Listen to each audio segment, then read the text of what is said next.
I'm Coach Corey Wayne, and this is my video coaching newsletter. And the topic of today's newsletter is going to be, it's starting to get serious. Well, I've got an email success story for you today. And this particular guy says he's actually a recovering nice guy. And he's made some subtle changes in his game since he started following my work. And just recently, a woman that he's been dating asked him to be exclusive. And so he shares the subtle changes that he's made in his own life. He's still a nice guy, but he's no longer a pushover. And so he basically shares the difference that made the difference for him based upon what he learned from me. So I have a quote that I wrote on this particular topic, and we're going to go through his email and see what he did to kick some ass. And the quote says, "The best investment you can make in your life is to invest in becoming a better version of yourself by studying people who are more successful than you are and who are further along in their journey to achieving their dreams. When you learn from others who already know what you don't, who have paid the price to get where you'd like to be, and who already have made the costly mistakes and blunders, you will avoid the epic mistake of trying to reinvent the wheel. By modeling the success of others and applying what they already do successfully, you will dramatically speed up your learning curve, progress, and achieve your goals in the shortest time and most efficient manner possible. It's always better to work smarter, not harder." And as I was getting ready to, earlier today, to go through this particular email, I was looking at some of the YouTube comments, and I saw one, a guy was basically whining and complaining about how his life always sucks, and it's just not worth the effort, and things never work out for him, and poor me, boo-hoo. He broke up with his girlfriend, 6 months, a year ago, and in that period of time, he's gone out with one girl on one date, and she didn't call him back. And of course, the sky is falling.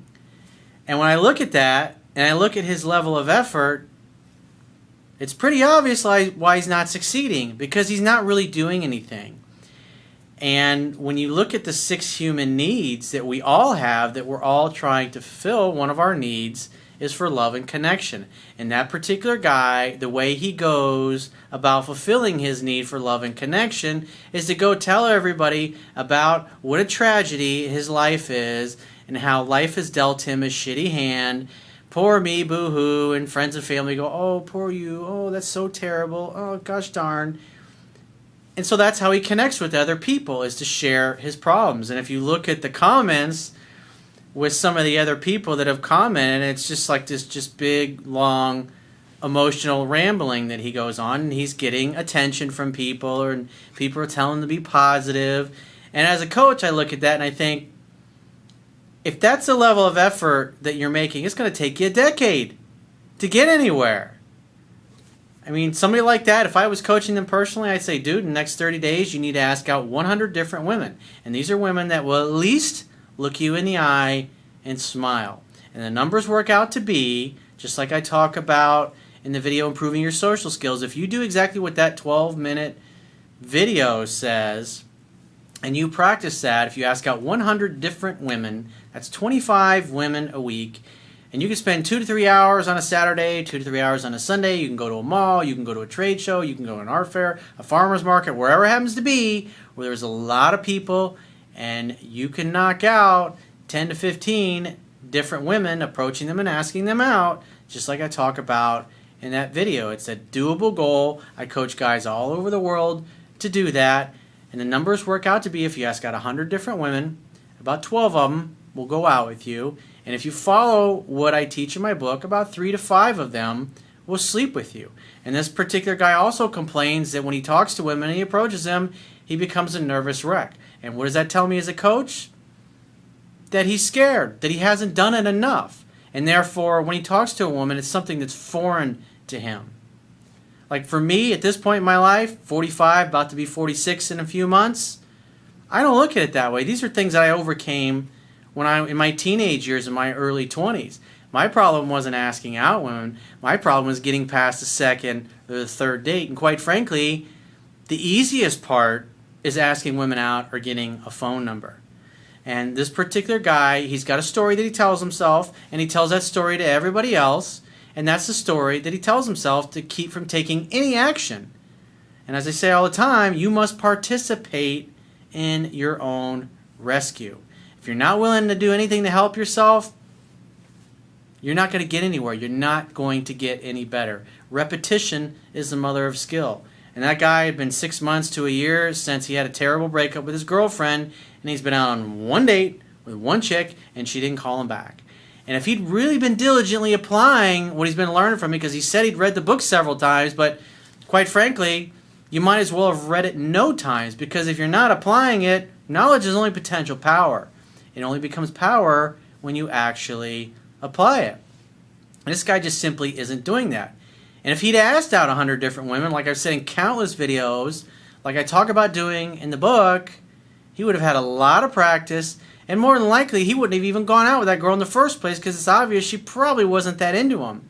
But he's so unhappy with his life, it's going to be really hard to be a great date if you're fucking miserable and you're not happy. But he's looking at a woman, if I just get one girl, then I'll be happy, then all my problems will be solved. Well, he had a girl before, and he's still not happy. You got to focus on taking care of you, on getting to a place where you love and you enjoy your life, and it takes fucking work. Like tonight, before I did this video, I went and ran 3 miles. I didn't want to fucking run 3 miles, but I knew I needed to do it because I didn't work out yesterday, and I'm going to be mentally sharper. My skin's going to be better. I'm going to sleep better tonight. It's easier for me to do a video when I've exercised an hour or two before I actually shoot the video. And I thought, and for like the first 22 minutes, I'm on the fucking treadmill. I'm going, this fucking sucks. I don't want to do this. This is fucking bullshit. I've run far enough. And these are all things that are going through my mind. But I'm also thinking, what's the payoff? What's the benefits? Remember this? The pros and the cons, making that kind of a list.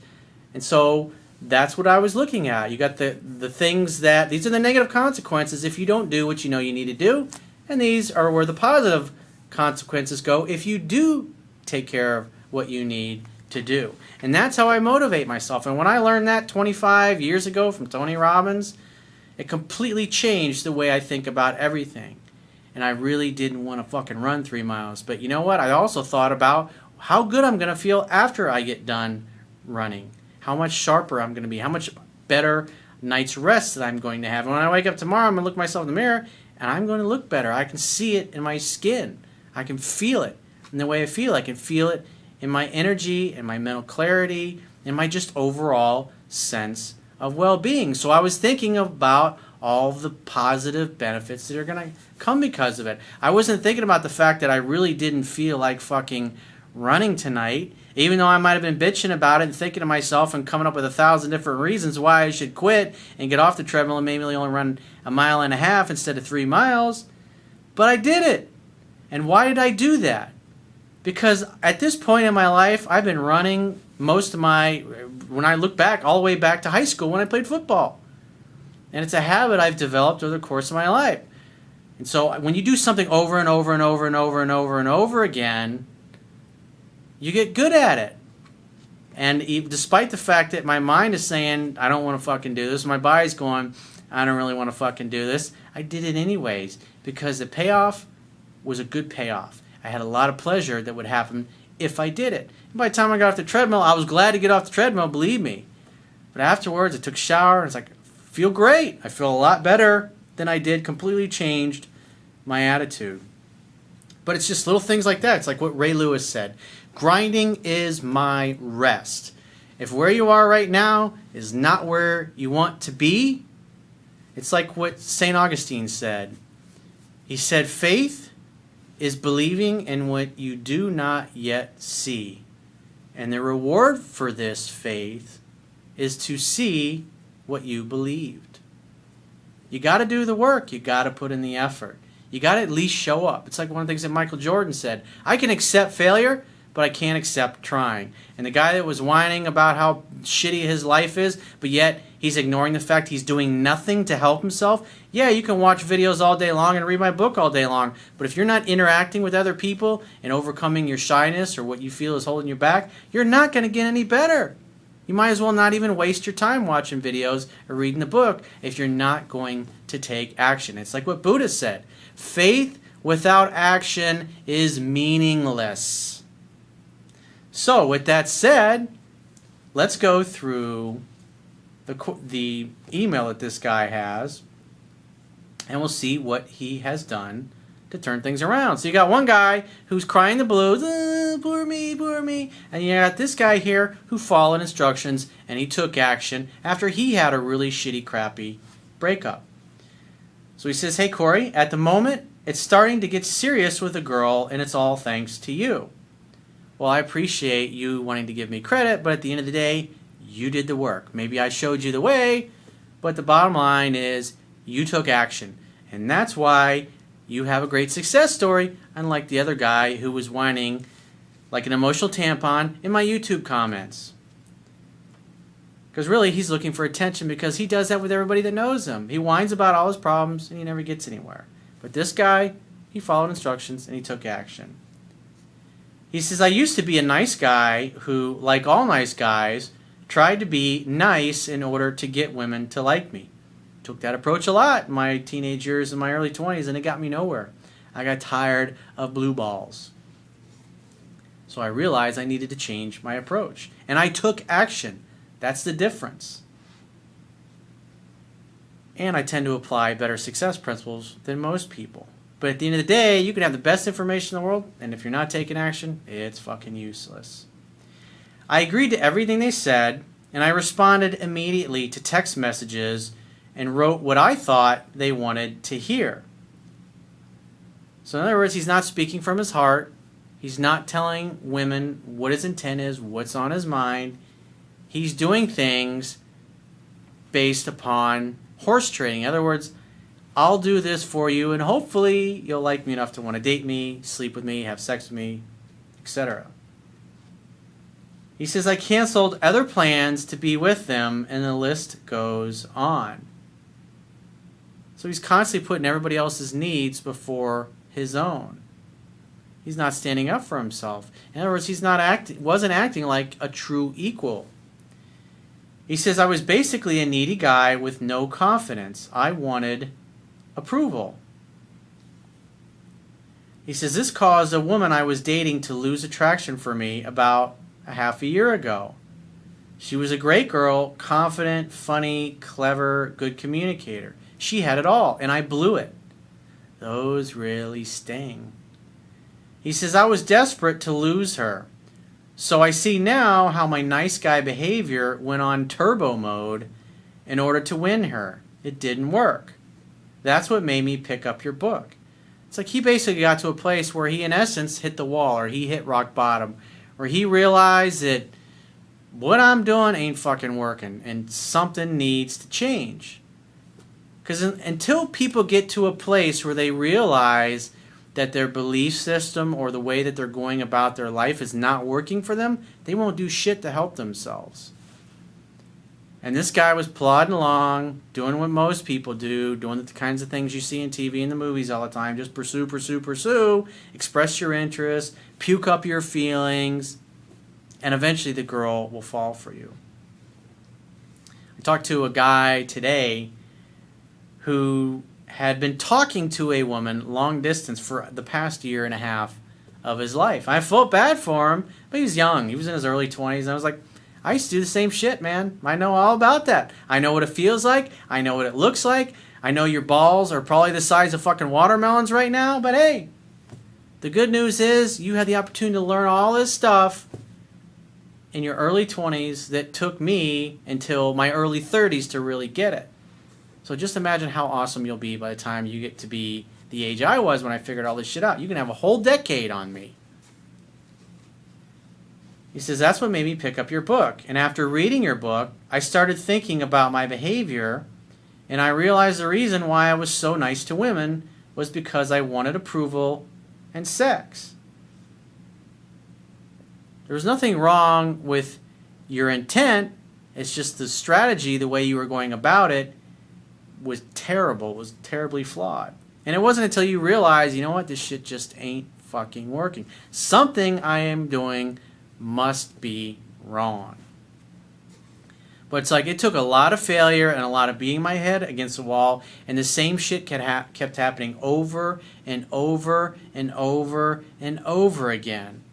The same shit happened with every single woman I interacted with. And eventually, when I was 23, 24, 25, I was like, this shit really ain't working. I really need to change my approach. And that's when I really started to learn. And eventually, in my latter 20s, that's when I ended up getting divorced and realized that I'm going to figure this shit out one way or another. I eventually did. He says, I've read your book 2 times now. 2 times in 6 months? Come on, man. You can do better than that. And I will read it again later on.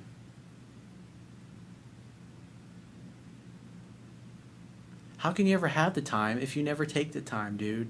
Think about it. This girl's just asked you to be your boyfriend, and you're making a mistake like a lot of guys make. You're thinking, hey, I'm getting laid. She's happy. She's calling me all the time. She just asked me to be your boyfriend. I got this. Dude, you're not even in there. You just now are at the beginning of the relationship phase. And if you read the book twice, you don't know the relationship skills yet. You're cocky. You're full of yourself. You think you got this shit down.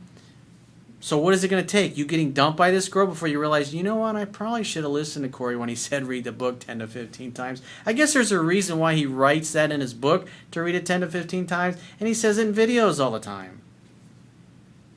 Unless you enjoy rejection and getting your heart broken, then by all means, just read it twice. He says, I now understand why women don't want a nice guy. They want a man who can protect them, who is ambitious, confident, and caring. And respectful, obviously. I'm still nice, I'm just not a pushover anymore. The difference in how I am with women now is subtle, but still game-changing. I assume they want to be with me because I'm a great guy. I didn't really believe so before. Well, as the old saying goes, as a man thinketh in his heart, so is he. If you don't think you're worthy, you're going to act like you're not worthy, and you're going to communicate with your words and the tone of your voice that you're not worthy, and women are going to go, you're not worthy. I also kept conversation to a minimum with this girl I'm getting serious with on text. The phone is for setting dates. Another thing, one of the guys I was coaching today, he's been the emotional tampon. He basically became this girl's therapist, and because she has all these fucking problems, he justified this to himself. And keep in mind, they were like 5,000 miles apart, never met in person. 1.5 years of his life he wasted on this girl. And he's just now finally starting to take his power back and stand up for himself. And so he's learned a painful fucking lesson. But the good news is he's still young. He says, I just make plans, and I make plans that make hooking up a possibility. Well, just like I teach in my book, a man's job is to create an opportunity for sex to happen. Hang out, have fun, hook up. There's nothing in there about a relationship. Why? Because that's the woman's department. Relationship labels, dating, commitments, bonding, connecting, that's all feminine energy. He says, I've kept conversation light and funny since we've met, never mentioning anything about the future. When we say goodbye to each other, I say it's been fun, but I don't make plans on the spot. Small things like this I realize now, and this is important, build anticipation and show I'm not a needy guy. Because quite frankly, if you don't make plans at the end of your date when you just had a great time, or maybe you just hooked up, had great sex, in the back of her mind, she's still going to be wondering, is he going to call? Am I going to hear from him again? Maybe I should call him. Remember, it's a scientific fact that women are more attracted to men whose feelings are unclear. It's just the way it is. You can accept that and act accordingly, or you can ignore it and you can plow ahead like you see in movies and TV all the time and pursue and pursue and pursue and pursue. And be the nice guy, too accommodating like this dude used to be. like I used to be. He says, I also focus a lot more on myself, which is basically working out, studying medicine to become a doctor, and playing guitar in a band. After focusing more on my goals and myself, I've not only seen how this has an effect on the girl I'm seeing, I'm also getting more attention from other girls. I guess it's the confidence of doing stuff for myself, not just others. Well, really, being successful with members of the opposite sex, it's really about you. It's about your internal game. It's about how you view yourself, and of course, it's how you interact with the other people.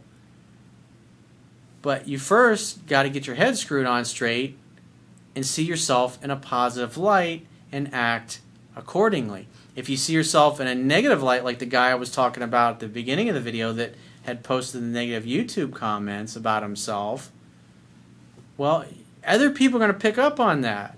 You're not going to be fun to be around. You're not going to be a fun date, and your friends are going to think, boy, every time I get around this dude, all he does is complain about his problems and how shit's not going right for him. I had a lot of friends like that in my 20s, and they're not in my life anymore. They're great people, and I still love them. I'll see them at reunions and talk about old times, but those kinds of people are not going to help me get to where I want to be. You want people around you, they're going to push you to be better. He says, last week, the girl I'm seeing asked to be exclusive, and she can't get enough of me. Textbook. It's like I say all the time, even if you don't believe anything I say, if you apply the things I teach, you will see that they work for you. I've been doing this shit a long time, and it's been a long road to get to where I am, to not only where I was able to help myself, but able to listen to other people and read their emails and see what's going on or talk to them and help them tweak what they need to tweak. He says, I'm also getting attention from other girls as well. It's great, and it's thanks to your book. I just wanted to let you know that you had a positive impact on my life, and I wanted to say, keep up the good work. Well, you know what? You need to keep up the good work yourself, but dude, 2 times reading the book in 6 months, that's not sufficient. There is a really high likelihood that you are going to fail if you don't read the book and you don't learn the relationship skills. Just because you're getting laid and you were successful at picking this girl up and you've been successful at dating and getting her to fall for you to the point where she wants to be exclusive, that's not enough, dude. If you don't believe me, then just keep doing what you're doing, and in 6 months' time or 2 or 3 months down the road, I'll be getting an email that says, I had a setback, I got complacent, I didn't listen to you, and I'll be reading that email as well. But hopefully, you'll listen to what I have to say, and you'll read the book 10 to 15 times. Repetition is the mother of skill. Excellence is not a singular act, it's a habit. You are what you do repeatedly. Aristotle said that. Definitely something to think about. So if you'd like to get my help personally, the quickest way is to book a paid phone, Skype, or email coaching session. You can choose any of those options by going to my website, clicking the products tab at the top of your screen, and just follow the instructions for booking whichever option works best for you. And I will talk to you soon.